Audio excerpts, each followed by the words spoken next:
800 metre দীর্ঘ একটি ট্রেনের গতিবেগ 78 কিমি পার ঘন্টা। ট্রেনটি 1 মিনিটে একটি সুড়ঙ্গ অতিক্রম করলে সুড়ঙ্গটির দৈর্ঘ্য কত মিটার?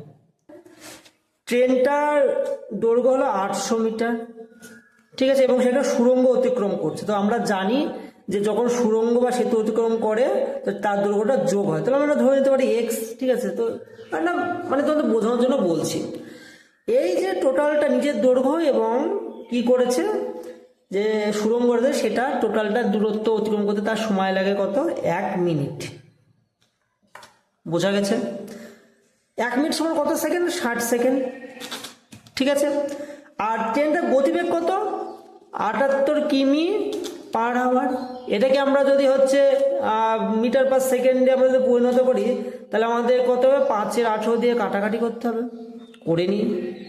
3 × 6 = 18, 3 × 2 = 6, 26, 3 = 13, 65/3, ঠিক আছে। এটাকে হলো মিটার পার সেকেন্ড। তাহলে 1 মিনিটে কতটা যায়? 65/3 সেকেন্ড, বা 3 মিটার 1 সেকেন্ডে যায় 65/3 মিটার দূরত্ব সে অতিক্রম করে।